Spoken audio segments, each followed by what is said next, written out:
Hey guys, what's going on? Welcome back to the channel. If you're new, don't forget to hit that subscribe button, turn on notifications, and leave a thumbs up before you leave this video. You can also check out the links in the description. So, if you missed my live stream last night, Ryan from Zeverfet and I were discussing, the article from the Hollywood Reporter, which featured Ray Fisher and some revelations in that article. You can check that out if you missed it. And if you haven't read the article about Ray Fisher and other and more, in the Hollywood Reporter, I recommend that you read that article. But now there's another article to go over, which is from Vanity Fair, and I've appreciated their coverage of, excuse me, Snyder Cut and, a lot of things dealing with that topic. But now, Chris Terrio, who was a writer on, BVS and Justice League, and was also an executive producer on Zack Snyder's Justice League as well. He's worked very closely with Zack and the crew and the cast. He's speaking out because of, problems with the studio. I haven't read the article yet. I've just seen some quotes from it. I'm expecting it to be a very heated, fired off, response from him, and with good reason. The title is Justice League screenwriter Chris Terrio is super pissed off. Oh, he worked on Argo as well. The Argo Oscar winner is tired of being hated by the haters, and he despises what happened to his DC films too. It's a long article, but I haven't read it, so I kind of want to have a reaction to, what's being said. Chris Terrio is not pulling his punches anymore. For 5 years, the Oscar-winning screenwriter of Argo kept his mouth shut about his work on the DC films Batman vs. Superman, Dawn of Justice, and Justice League, even as scorn from critics and fans exacerbated already painful behind-the-scenes memories. Worst of all, he agreed with many of their complaints. I didn't really notice that. I didn't know that.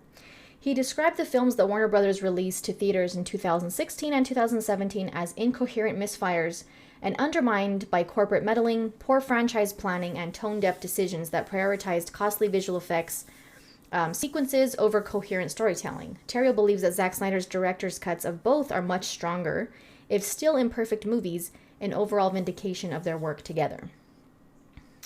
We know that the studio meddled heavily with, BVS, and then, of course, Justice League. That was the whole thing. In an exclusive, wide-ranging interview, the screenwriter said the Snyder Cut of Justice League, recently released as a 4-hour-plus event on HBO Max, righted a kind of cinematic wrong perpetrated by studio leadership that has now almost entirely moved on from Warner Brothers. So here's a quote that we'll get to in just a second. The 2017 theatrical cut was an act of vandalism, Terrio said. Zack may be too much of a gentleman to say that, but I'm not. That's one of the, more quotes that are floating around social media talking about this subject. The studio did not provide any comment on his remarks. Surprise, surprise. Terrio first joined the DC Universe to rewrite an existing Batman vs. Superman script because its Batman actor, the director of Argo, which is Ben Affleck, of course, had qualms about the project. I think the studio brought me in to appease Ben Affleck because they thought, okay, well, we have this movie star who is reluctant about doing this, so why don't we bring in this guy, Terrio said. The screenwriter was frank about trying to make sense of the film's warring heroes, turning their fight into a metaphor for a divided America while attempting to fix elements he too found nonsensical or offensive. Studio officials then demanded that 30 minutes be removed from the theatrical cut, most likely because shorter run times mean more daily screenings, often resulting in higher box office earnings. Terrio said that act sabotaged the narrative, which if you've seen both versions of Batman vs. Superman, then you can probably agree with that. I do, for sure.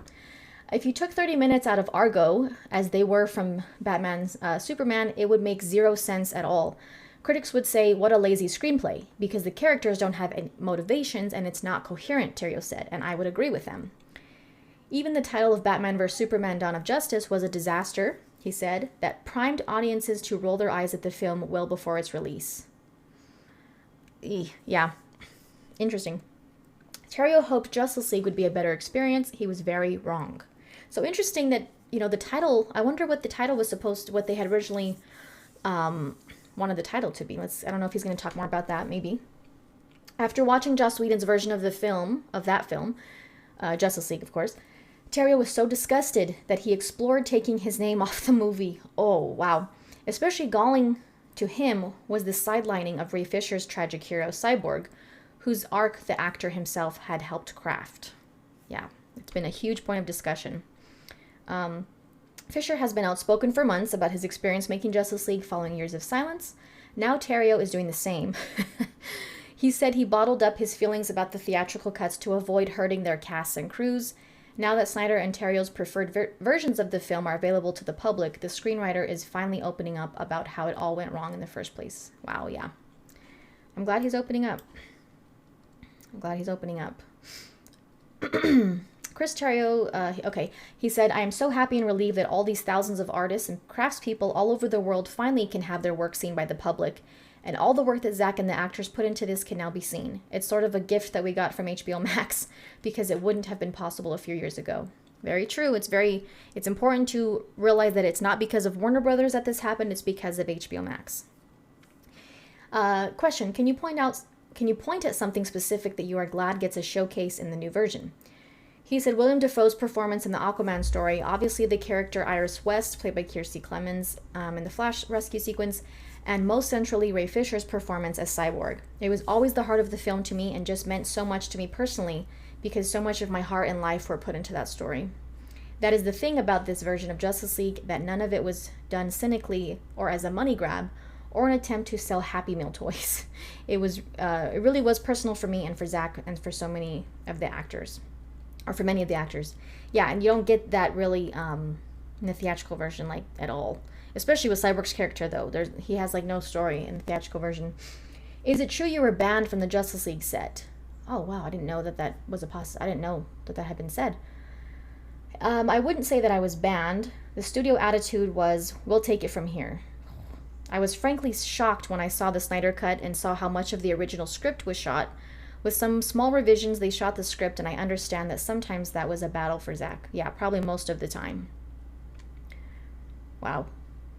So he didn't even realize how much of the original script Zack had shot at the time of filming the movie.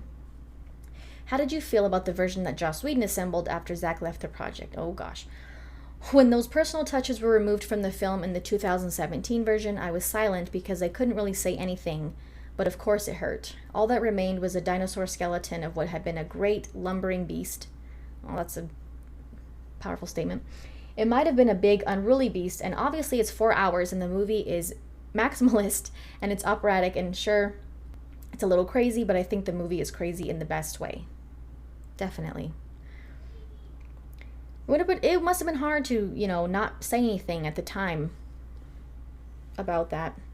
Can we start at the beginning with Zack? You worked on Batman v Superman. Can I assume that was a good experience, at least with him, since you signed on to another movie? Ben Affleck called me and said that he was working on this film, which was a Superman film in which he was going to play Batman, so he asked if I would read the script and consider doing a rewrite. He asked if I would do some character work, so it was already determined and storyboarded that Batman was going to be trying to kill Superman, and that Batman was going to have gone down a dark road. He was branding criminals, and it had certain dark elements that were non-negotiable and already in the story. Oh, wow, okay, so Ben Affleck's the one who asked him to work on the script. Interesting. What did Ben Affleck want you to do? My job was to create a story and a tone, really, in which Batman could be that person and in which two heroes could get to this point where they're fighting to the death. Okay. So he added a lot of those elements, all right. What was your approach? I came into it thinking the only way that this could work is as a fever dream or as a revenge tragedy. I thought, how do we create a story in which Bruce Wayne is traumatized by the war of Krypton coming to Earth, and in which he enters into this kind of madness? He becomes Captain Ahab, and he won't listen to saner voices like Alfred, for example, who are telling him just to see reason he's a man possessed. Yeah, he's just like seeing red, basically. So the film was dark by its nature. As I worked on the movie, it seemed to me that it was a snapshot of what I was feeling on the ground in the country, which maybe didn't become apparent until the madness and division that came about from the last presidency. I thought this superhero movie could be about getting into our worst natures, but then coming out of that into a redemption. That's a good description, because if you enjoy Batman vs. Superman as the Ultimate Edition, and if you, have an appreciation for the depth and the layers in the story, that's what it's ultimately about. What did you want to avoid? That's a good question. My light's flickering. I didn't want to make it a sitcom joke that Batman and Superman are trying to kill each other. Thank you for saying that. If I'm going to work on this movie, it's going to be dark and operatic. It's going to be uncomfortable. Yes, exactly. Zack and I come from very different approaches to filmmaking, but I immediately liked him because he isn't cynical and he wears his heart on his sleeve. I'm cynical enough for any room that I enter into. So, yeah, exactly. There's no reason for it to be, this is a serious thing, a serious point of, tension, so it shouldn't be a joke, a sitcom joke. So I'm glad he mentioned that. How did things develop from there? I wrote drafts of the Batman Superman movie, which wasn't called Batman v Superman Dawn of Justice by me. I did not name the script. In fact, I found out what the movie was called along with the rest of the world on the internet. Oh, wow. I was not consulted on the title of the film, and I was as surprised as anyone. I would not have named it Batman v Superman Dawn of Justice. Interesting. Wow. What was Zack's choice? I don't know exactly who named it, but I suspect it was the studio, and I suspect it was marketing, to be honest with you. Oh, man. It might have been the first step toward creating ill will for the film. Oh, no. I suspect that putting the words Batman and Superman into the title had some marketing component to it. For sure, because you know that that's going to draw people in. I mean, they've never been in a movie together. They've never been on screen together like this, live action. So that makes sense. I wonder what Zack... Oh man, people are gonna be asking him now. I think you're right that the title did rub people the wrong way. I heard it and I thought it just sounds self-important and clueless in a way. Tone deaf. The intention of the film was to do something interesting and dark and complex, not quite as Las Vegas bust 'em up WWE match as Batman v Superman Dawn of Justice. He does not like that title. Wow. Okay. Okay, that's the quote we just read. How did you feel about the version of BVS that was first released? I was proud of the script when I completed it, but it turns out that when you remove the 30 minutes that give the director's motivation for the climax, the film just doesn't work. As we learned from the two versions of Justice League, you can't skip on the character and think the audience will give a about the VFX. That stuff was later restored in the extended version. I guess it's called and then he cuts in the Ultimate Edition, remastered and released on HBO Max this March. Except it wasn't. Well, I can't find it. If you guys have found it on there, let me know, because I don't think, when I play BVS, I don't think it's the remastered version. It could be on there, but let me know if it is or not. Yeah, exactly. If you skip on the character and think the audience will care about the visual effects, when you're talking about Justice League, it's not going to matter. It's not going to matter. So this house of cards that had been built in order to motivate this clash between America's two favorite heroes made no sense at all. That was what happened with Batman/Superman. The movie was always going to be dark. There were always going to be people who just didn't want to see that version of a comic book world, and I get that, but what hurt was the criticism that the script was not coherent, because when I turned in the script to the studio, which they, by all accounts, were happy with, it made sense. Exactly, but then when you cut out certain things, even things that are more minor, they're not like whole complete 5-minute sequences or 10-minute sequences, but like little things here and there, it takes away from the overall picture of the movie, the overall story and the coherence, which is what a lot of people griped about when it came out in theaters. What was your relationship with Zack? Good. I have nothing whatsoever bad to say about Zack, which most people don't. That I've ever seen. He has a skill set that I don't have as a visualist. Yes, absolutely. And he has a contagious excitement that when you describe a scene, he almost can't contain himself and he just wants to draw it or paint it. Zack never for a second turned his back on me or doubted my work. After Batman Superman, many of my Hollywood friends just stopped talking to me because they sort of thought that somehow I was complicit in this very public failure of a studio film. Wow. You learn pretty quickly who your real friends are and who your air kiss Hollywood friends are. Zack could not have been more supportive and never stopped believing that together we were going to create this big epic DC world. And it's sad that it's considered a failure because, first of all, economically, it was not a failure. The studio just thinks that because it didn't hit $1 billion, which it came pretty close for being only their second movie in this DC universe. But I don't know, why they had that standard, only because of Marvel. Well, this was their second movie in their universe. Marvel had already had tons of movies by then. You don't just come out the gate making $1 billion, and for certain reasons it was controversial. But like he said, there was people who, it was always going to be a dark movie, complex movie. There's just some people who don't want to see that in a comic book movie. And that standard doesn't come from other DC movies, or, it mostly comes because of Marvel. But let's continue. So, okay, how did you feel when that journey ended prematurely with Justice League's Upheaval? Oh, wow. I went into such depression when the film was taken away and rewritten, but I didn't even feel entitled to be depressed because Zack and Debbie were dealing with their family tragedy. Measured against that, losing the film that you wrote seems like nothing at all, but it did hurt. It hurts to think that I cared so much about these characters and worked on nothing else for a very long time. Yeah, absolutely. We'll get to that quote in a minute. Do you feel like, well, I'm guessing it's somewhere in here, I haven't read it. Do you feel like the title and the cuts for length made it harder for people to appreciate things that did work in Batman v Superman? That's exactly right. The audience has to know that they're in good hands. The minute you lose them from a story point of view, they lose the desire to look at it generously. Once the critics decide a movie is incoherent, it's just pile on. Yeah, exactly, a pile on. Then they attack everything. Sounds about right.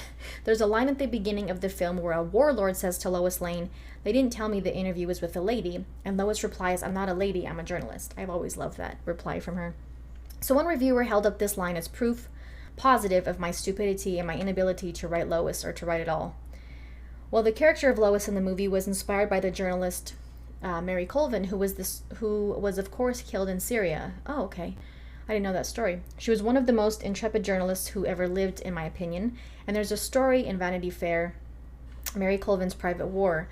And the line that Lois says is almost exactly the line that was in the article where a Chechen warlord said, I don't know if I said that right, sorry, said he wouldn't shake her hand because she was a woman. Wow. Mary Colvin replied, "There is no woman in this room, only a journalist." Cool. Learned something. I did not know that was the inspiration. That's pretty awesome. So that line was my tribute to her, but then in the pile-on, a line like that is held as proof positive that I don't understand either women or journalists or human beings, and that I'm a crappy writer. Very sad, very unfortunate. That was the climate in which the film dropped. Anything and everything was attacked because the reviewers, questioned the motives behind the film. And to some extent, I don't blame them. The marketing promised this mindless fight movie, and any attempt to make something real or complicated was just met with anger and vitriol because the audience just didn't assume good intentions. Yeah, the title, people have complained that, it's called Batman v Superman, and they have this short fight. It's just too much story. It's not as enough action. And I guess based on the title of the movie, that's what people were expecting. So that's some, people's gripe with that, which is kind of what I understand what he's saying by that. Another complaint was that Snyder's DC films were too grim and heavy. Did you feel blamed for that? The studios seemed to take this position after BVS, that my writing was too dark and that this was their problem. But what they didn't mention was that, for example, in the draft of the Batman Superman script that WB had developed, which was the draft I was handed when I joined the project, Batman was not only branding criminals with a Bat brand, he also ended the movie by branding Lex Luthor. That ending was a point over which I explicitly went to the mat with the studio again and again. Wow! I argued that Batman cannot end the movie continuing this behavior, which amounted to torture, because then the movie was endorsing what he did. Yeah, exactly. Wow. The studio wanted him to do that at the end. Wow. That was their script that they gave Chris Terrio when he came on the project. Yeah, exactly. It wouldn't have shown his arc, or the beginning of his arc that leads into Zack Snyder's Justice League, if he had continued to do that. If he had done that again to Lex, which a part of him obviously wanted to, but he held back. The whole thing of him punching the wall with the brand, was to show that he wasn't going to do that anymore, that kind of stuff, those kind of behavior. Wow. What was your argument to them?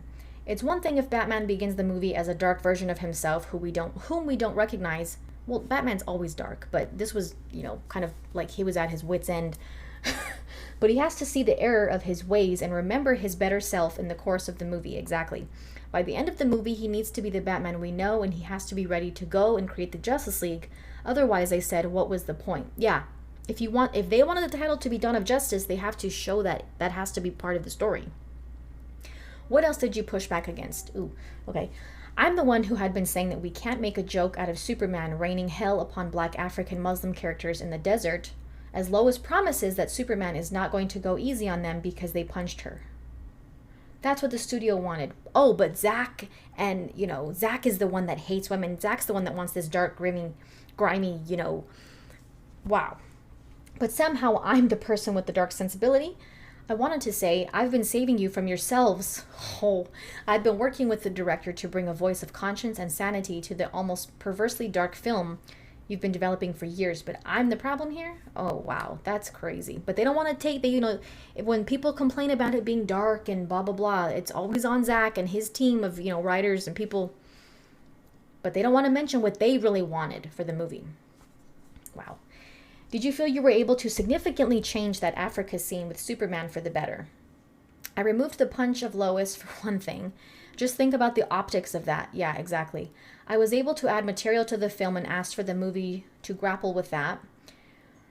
I was able to add material to the film and asked the movie to grapple with what that battle meant so that it didn't seem like a casual scene of Superman intervening in this way without reckoning with the consequences of the intervention. Okay, I place that in context of a moral question. Superman says, think of what could have happened. And Lois says, think of what did. Okay, yeah. And people were complaining that, Superman just flew the guy through the walls, which, you could speculate that he died or he didn't. But this is what they really wanted him to do. The studio wanted Lois to tell them that, he's not going to go easy on all of you and stuff like that, which people complained that he just flew one guy through the wall and that they wanted to punch Lois. Wow. Okay. Wow. That sequence takes place in a fictional African country called Nairobi, and there's manipulation happening with Lex Luthor and his American mercenaries trying to provoke conflict and frame Superman. After Superman rescues Lois, the film shows the people of that region truly suffering in the crossfire. So, Chris Terrio says, without sounding too political, it's not lost on me that much like a drone, Superman sort of comes from out of nowhere from the sky and vanquishes his enemies and then flies off with no consequences. That may not have been an angle on Superman that people wanted to see and wanted to think about. Yeah, exactly. And he said it was meant to be uncomfortable in the way that it makes you think about stuff with these characters that you never have before. Did you also add the scene with the character Kahina Ziri, who was a witness to the battle, testifying about the aftermath in Washington, D.C.? Ultimately, we learn she was coerced by Luthor, but her testimony does make the audience and Clark Kent himself reevaluate his actions and how he operates. Yeah, that was added afterwards. I added that scene. He came down and then came fire. The story that she tells, at least in the script, is that he destabilized the entire region and then government forces came in and slaughtered the village. Since these were the optics that already were in the movie, I thought that my job was to ask questions and say, what do we actually mean by this? Yeah, you can't just, throw that in there. You're pushing back against one of these scenes and you're saying that the studio wanted these things, but you also had to convince Zack, right? So was Zack Snyder open to these kinds of criticisms? When I would talk to Zack about some of these things, I think he got it. We discovered that we were on the same page and that he loved the idea of a scene in Congress with this African woman describing the consequences in her village. He right away sparked to that and got excited about casting that character and thought she could be a very important character for the movie. So Zack was quite open to all this stuff, and I thought the studio was too. Zack is always open to listening to people's ideas, It's been a common comment about him, people who worked with him. Why weren't they? Later, when I realized that so much of the plot was going to be cut out, I began to think, well, they didn't really want this kind of story. The last things to get cut out are always the stunts. The last things to get cut out always are the stunt scenes and the special effects scenes because they cost so much. By the time they're all in there in the assembly, enormous amounts of money have been spent on every frame. So when you look at the cut time, the things that get cut out tend not to be the big effect sequences or the fights or the stunt sequences. The things that got cut out are the nuance. Yeah. The scenes that actually give meaning to those bigger action sequences. I think that's a problem not only with this film, but I suppose for all tentpole films. Yeah, that's what I was saying earlier. In the Ultimate Edition, it's not huge sequences that are cut out, obviously, but like little things that add to the overall story throughout the film. Given your concerns about the BVS structure you inherited, why did you sign on to Justice League? I agreed to write Justice League because I wanted the chance to write these characters with love and hope after getting through the darkness of Batman v Superman. The end of my version of Batman v Superman includes Bruce seeing the error of his ways and promising to change.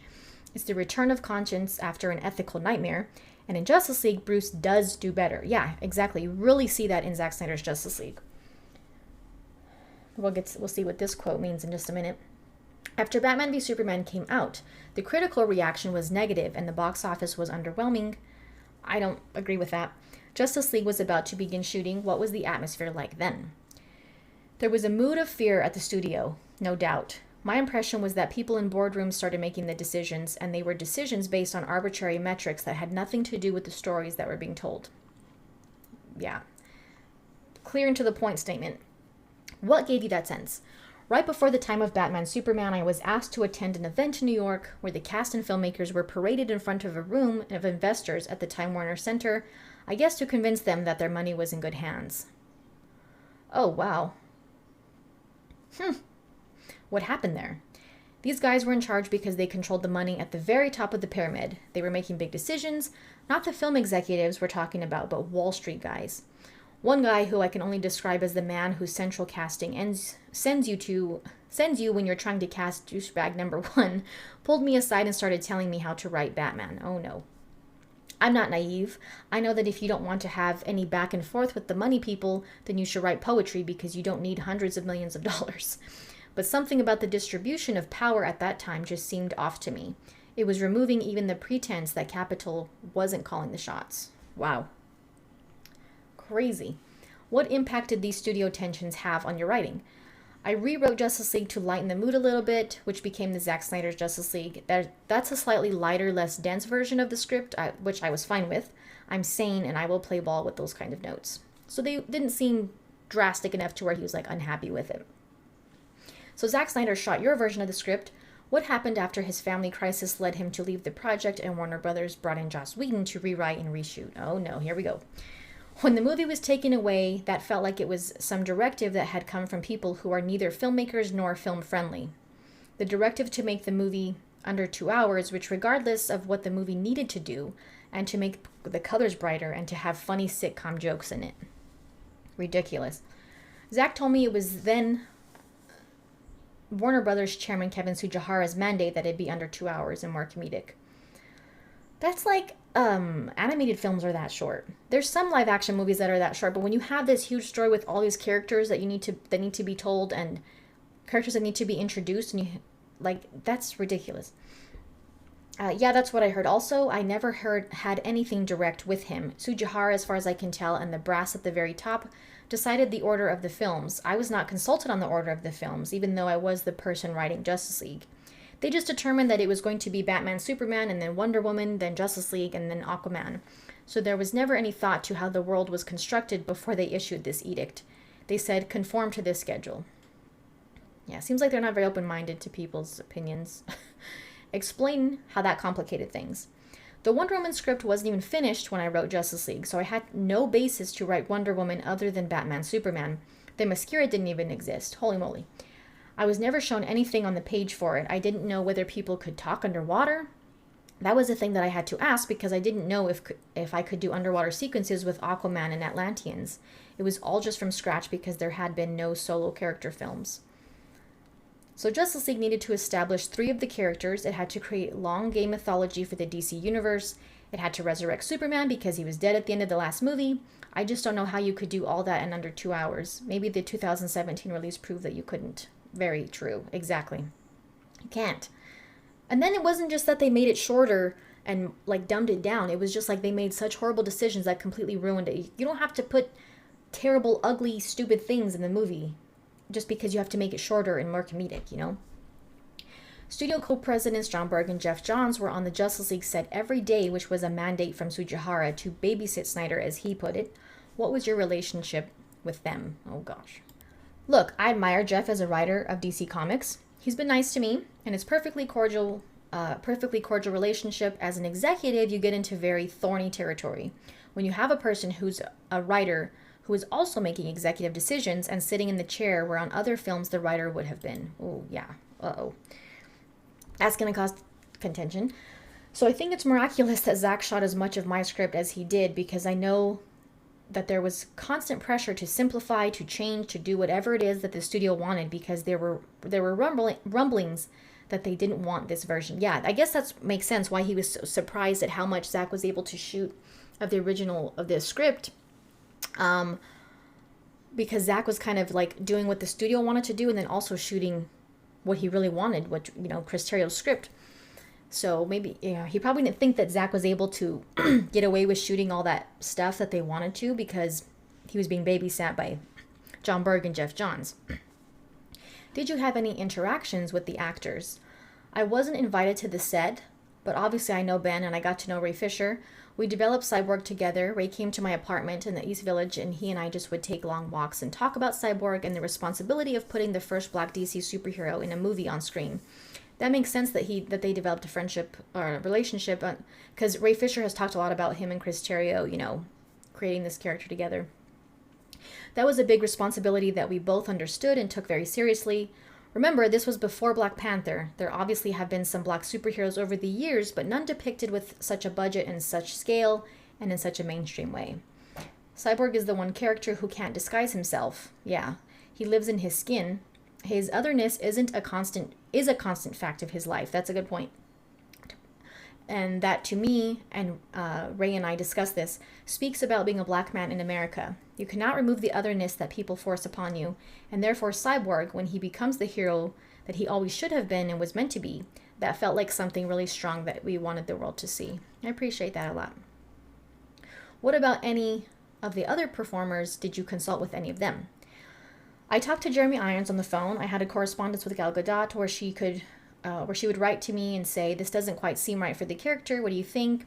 And it was all a really good relationship where all the roles would be bespoke to the characters. When the Snyders left the project, that was effectively the end of your involvement. Is that right? That's right. I would only hear occasional reports about the reshoot. I didn't realize how much of the film was going to be changed or vandalized, in my opinion. That's a great word to use. It became clear as I spoke to various actors that it was a wholesale dismantling of what had been there. I did not hear from anyone who said it was a pleasant experience. Whoa. Yeah, definitely. Backing up, kind of what Ray Fisher, Jason Momoa, even Gal Gadot's statements have said, even though he's not getting into specifics, but it obviously was a crappy time reshooting. Were you hearing anything about Joss Whedon and his management of the set? I probably shouldn't get into that. I've never met Joss. I don't know him. I did reach out to him at the beginning of the process through the executives, but I didn't hear back, which is not unusual. Well, maybe it's not unusual, but, I guess he's kind of making a point like they didn't care. As soon as Zack left, it's kind of like they just wanted to distance the movie from anything that Zack had started, including the score. They brought in, they used Danny Elfman's score instead of Junkie XL, which Junkie XL did say that, regardless of whether Joss Whedon wanted to work with him or not, he was not going to do it because Zack left. But still, like, they didn't even, you know what I mean? Like, they wanted, even Chris Terrio, the writer, they didn't want anything to do with him because Zack left. When did you watch his version of Justice League? Oh, gosh. I was in LA at the time working on Star Wars. I was on the west side of Los Angeles working with J.J. Abrams at the time, and I drove to the studio and I sat down and watched it a couple of weeks before the release. I immediately called my lawyer and said, I want to take my name off the film. The lawyer then called Warner Brothers and told them that I wanted to do that. I don't blame him. I do not blame him. Oh my God. Whoa. Why didn't you? Prints had already been struck or hard drives burned or however they deliver movies these days. The elements were on their way, and to remove my name, they would have had to restrike the prints and redo the digital copies, and the film could be delayed. It would be an international scandal and news story, so I shut up and I said nothing publicly. I've never said anything about Justice League since then, but the movie doesn't represent my work. Makes sense. What happened after that? As far as I know, I wasn't invited to the premiere and I never watched the film again. Wow. So why not follow through and remove your name? I think it would have created a whole wave of negative publicity that I think would have made the situation even worse for the actors and for all the craftspeople who had worked on it, for all kinds of people. But I'm awfully happy that Zack Snyder's cut of Justice League is the one that is higher on my IMDb page. Yeah. I mean, I wouldn't want my name on it either. Zack and Debbie said that they also, they weren't going to remove their name because they felt indebted to the people who worked on the film, which is fair.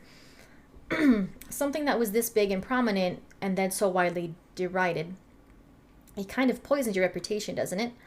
Yeah, it hurts your reputation, but more importantly, it poisons your soul and your confidence, especially when this other version of the film wasn't seen. Yeah, exactly. And now that it has been seen, people do have problems with this version of the film, and they'll quibble with the length and they'll quibble with the way that certain characters are written, but that I can take because that is actual critique of my work. That's fair game, and that I'll engage with any day. People can quarrel with the movie, but at least they're quarreling with my version and with Zack's version of the film. That's a fair thing to say. Do you ever feel like they deliberately made you the scapegoat, the studio? I'm a deeply paranoid person, so I'm always assuming that everyone has it in for me. Oh, Justice League, the Zack Snyder version, is the only script other than Argo that I have a sole writer credit on. I really did develop this, so I can stand by this version, love it or hate it. What are you working on right now? What's on the horizon? I won't talk about it quite yet, but it's a small film that I am doing with Amazon. Oh, cool. I'm getting back to smaller, character-driven worlds where I don't have any of the franchise issues that have been difficult to grapple with in the past. That's really helped me to reground myself and to remind myself of why I like to write a film. Oh, this interview has been edited for length and clarity. So wow. A lot of very telling statements and comments in that in this article. I'm glad that he's speaking out. Sorry this turned into a really long video, but I felt like it was important to read the whole thing. I hadn't read it yet. I kind of wanted to have like a first time, like I said, I saw some of these quotes, but I wanted to have kind of a first time, reaction to it while reading it on the video. Even if I had read it before, I probably would have read it again anyway for the video because everything is important in this, just like the other Vanity Fair article with Zack. But lots of very telling stuff. I'm glad he is expressing himself publicly. I'm glad that he feels that he's able to do that, especially now that the Snyder Cut is out. And I don't blame him for going back to doing smaller character-driven films, instead of not dealing with so much of these franchise things, because while we love them as fans and we appreciate these franchises, clearly from these people that are working on them, especially with this studio, apparently, all studios are going to have problems. And like Rob Liefeld said when, the Ray Fisher thing came out, the most recent one, he said that there's a ton of, studio executives that are horrible to deal with, and that he's dealing with a bunch of them. But I'm glad that maybe, Chris Terrio feels like he's kind of getting back to a point where he enjoys his work again. It kind of sounds similar to how Ben Affleck described doing The Way Back. Even though it wasn't like a small film or anything, it was still like a big, cinema movie and all of that, and it gained a lot of praise. But it was more character driven. It felt like, he described it as kind of, what he enjoys about acting and things like that. And not that he didn't enjoy playing Batman, but, having to have these problems with Warner Brothers, and it's just like, no one's always going to love and enjoy what they're doing for work because there's going to be problems, but like, I'm sure it was a relief to kind of step away from this and do something that, was enjoyable again, people to work with, Zack has he described the same thing, him and Deborah talking about working with Netflix for Army of the Dead and the spin-offs for that. So, I think Warner Bros. Is always going to be, one of the top studios, of course, but I feel like at this point, DC properties would probably be in better hands with any other studio. They just don't seem to have any care for the audience for these movies, the fans for these movies, nor the characters, nor the people that they're hiring to make these movies, except for James Gunn apparently. They just don't seem to care about the fans, desire to see what Zack started. Does that mean he has to direct every movie? Of course not. But they don't seem to care about what is being asked for the most. Not that we want them to just shut down other movies that they're doing, no, but like we still want this to continue as well. So I'm glad he's speaking out and sharing, more of his experience and, being able to feel like he could be honest about it now. Zack has been more candid too ever since the movie came out, so I'm happy about that as well. But I just wanted to kind of share that with you guys, discuss it a little bit. Let me know your thoughts. And thank you guys for all the support. Sorry, again, turned into a long video, but important information for sure. So thank you guys for watching. Check out the links in the description. Leave a thumbs up. Subscribe if you're new. And we'll see you next time.